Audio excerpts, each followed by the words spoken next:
Hello YouTube, it's Clay Rider. And over the weekend, I was able to win my Ultimate Battle and as well as the first event of FBO7 using one of my favorite leaders, Vegito. He got the new 3-cost card in FBO7, that's a rare. It definitely improves this deck and gives you a lot more like play patterns, lets you be a lot more aggressive.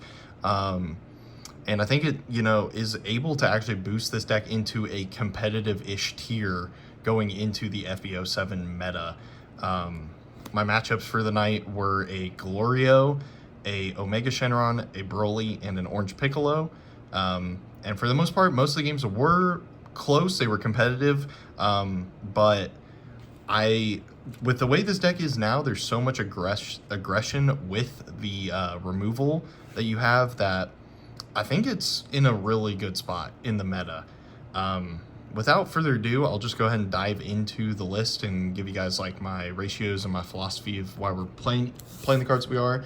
So for those who don't know, Vegito draws a card when attacking, he awakens at 4, but instead of drawing a card when you awaken, you mill 10, which complements the leader effect, where you have a permanent of, if you have 20 or more cards in the drop, he's a 40k on offense and then draws a card when he attacks.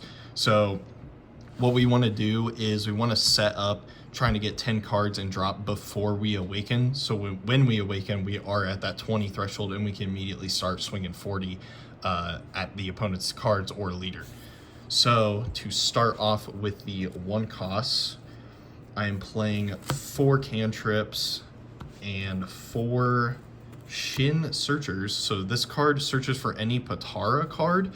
This could just be a normal cantrip if you want it to be, but I wanted to have a bit more ways to search the new 3-cost Vegito. And I mean, it does hit all the other Vegitos in your deck, but that's the main card I wanted to search with it. And I mean, really, you only play this turn 1, and if you have it, you're going to play it. But there is another 1 cost that is maybe a little bit better, and that is Piercing Sword of Light. This is a searcher, but it's also an extra, so when you activate it, it goes to drop, and then it looks at the top 3 for a 4 or less Saiyan. You add it to your hand, and then you mill the other 2 cards. So this by itself puts 3 in drop, and also if you're playing against yellow, like, it doesn't give them a body to rest, so they have to swing into your leader. This is ideally the best turn 1 play that you want to do with the deck, but obviously we are, heads up, running 60 cards, so 12 1-drops seems pretty appropriate to see at least a turn 1 play. And then for turn 2 plays, we have 4 of the Son Goku. This one it's a mandatory take a life on play, and then you mill another 3 cards. It's also a 10k combo, which, in the late game is really good because it'll be a good card defensively. I do, a lot of the times, just on turn 2, depending on the matchup, I'll just play it, take the life, mill 3 cards, and then I'll pass. This is ideally what I want to do turn 2, but there are some matchups where you just got to determine if you want to swing this to put the aggression on early, and also kind of depends how much more self-awakeners and milling you have in hand. A card that's very similar to that, is just kind of slightly worse, is the 2-cost Vegeta. It does the same thing, it's only it's a 5k combo instead, and instead of an on play, you do it when attacking. So you do have to swing the Vegeta the turn you play it if you want to get your value out of it, but also if it sticks around for another turn, then you get to do it again. So it's a very similar card, and the whole reason is just so I'm running 8 of these turn 2 plays, which is a bit more consistent. For other like 2 costs in the deck, I'm playing 4 Vegeta. This one is the one that grabs a 3 cost from your drop, and then it can boost your Gokus, which is usually going to be your bomb coup that you're going to use a double strike on. So this is like a mandatory 4 of in the deck because it is a 10k combo, and it's how you keep pulling off the double strike and CU cards over and over. So like you never want to charge this card, you always want to keep at least 1 to 2 in your hand at all times, and we are playing a way to grab this from trash if you do mill it, because we are playing 4 candy Vegitos. So this card is like, it's a good card, but I honestly barely play it. It's really there for like turn 7 if you get there, where you need to play this, maybe like swing it, throw a little combo on it just to put some pressure on, and then you can recycle a bomb coup and that 2-cost Vegeta with this card. Play the 2-cost Vegeta, pick up a CU, and then you play the Goku, and then you can free play CU. It's a 10k. It's also like searchable off of that Shin searcher. To be honest, like I don't really love this card, but I feel like you do have to play it just because it does come up. It's also good. I've had it come up just where I need to like play it to recycle 2 10Ks to feel a little bit better on defense, because like I didn't have anything else to do with my energy that turn. I mean, I'm still gonna play it at 4. It's just not my favorite card in the deck. Unlike this card is silly. This is the new card from FBO7, the 3-cost Vegito. On play, optional take a life, and then mandatory mill 3. This card is so silly. And then you have an activate main, you tap an energy, and then you place this in trash, and you get to play a 4-cost Vegito from your trash, which there are 2 targets that we'll get to later. And this single card on turn 6 lets you get a 25 swing, and then you replace it with the 4-cost 15k. You can swing it, throw a card on it, so it's either like a 20 to 30 depending on what you put on its attack. Then you can do tap 2, cycle that out, and pitch a card to play the 6-cost from your trash, and then you have a 40 bounce, 40, and then a 40 on the leader swing. This is what makes you like be able to play really aggressively, and this is a like mandatory. You must max out on 4 of this card because it is that good. For the other 3 costs, we are obviously playing the Bomb Coup 3-cost on play, take a life, either mill 5 or make your next extra free if you have 20 or more in drop. This is like the only way we're playing a double strike in this deck, but it feels really good because it's the same amount of energy as every other double strike, but it just works better in this deck specifically because you are milling the cards that you need to like get to. You'll recycle them back to your hand, and then the CU lets you bottom deck any card regardless of no cost restriction, which is really good.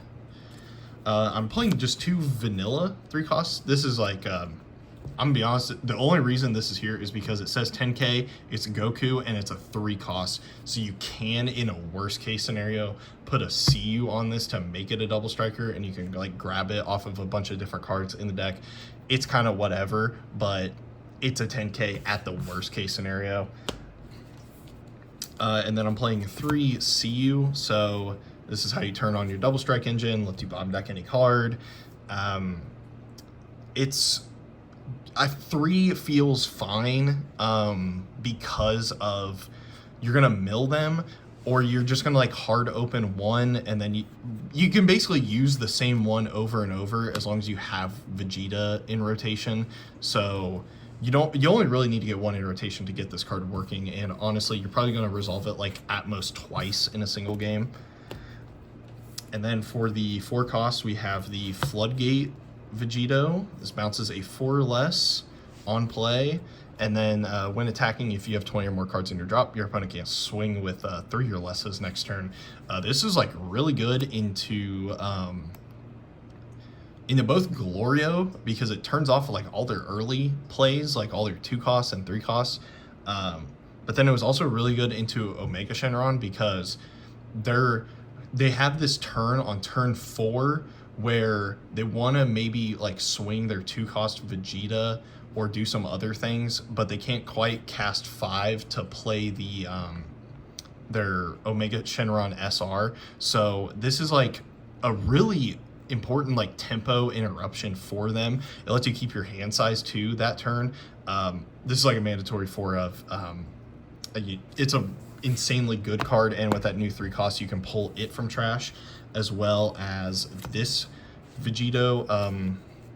I will tell you right now, we're not playing the 5 cost Vegito anymore. We're only playing the 6 as the SCR, and this is how you play those out from trash. And as I said, with that 3 cost, you can like play this out, swing it, throw a card on it, so it's another swing at your opponent, and then you can activate its effect for 2 to play out the 6 cost Vegito, which is like kind of your boss monster. It bounces any card, swings twice. I haven't had a game yet where I've gone to 0 cards in deck, because the one time I potentially could have was against the Orange Piccolo player in the finals. But if I do that, then I am susceptible to a Beast Gohan to remove this, and then I immediately lose the game as soon as he does that. So instead what I did was I kept doing like like CU looping, and I just kept removing his board, and then once I got into a comfortable position, I just dumped on one of the CUs, and I felt good about that.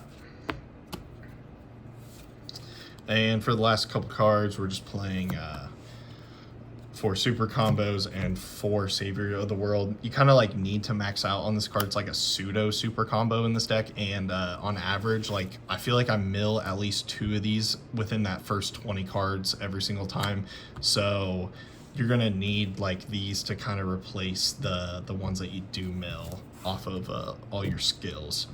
Other than that though, I mean, this deck felt amazing during the tournament. I don't know if it's going to be like I don't think it's like a top of the meta contender by any means, because Cell still exists. Green Piccolo, that game was very, very, very close. But I do think the amount of aggressiveness that you have a giant 40k swing here that basically once you meet the conditions doesn't have a real restriction on it. You get to run a decent amount of 10Ks in the deck too. And you're able to answer most boards. There's like a couple, cards nowadays that maybe kind of you don't want to see, like the Orange Piccolo blocker that says it can't be removed for the turn, and the Omega Shenron 5 cost SR. That's a little scary because it also says it can't be removed. But for the most part, like you get to answer a lot of cards on tempo, which feels really good. So if you guys have any questions about like why certain things work the way they do, if you got any other like you want to replace a card with something else, just let me know in the comment section down below. I appreciate you guys checking out the video, and wish you all well if you decide to play the deck. Thanks.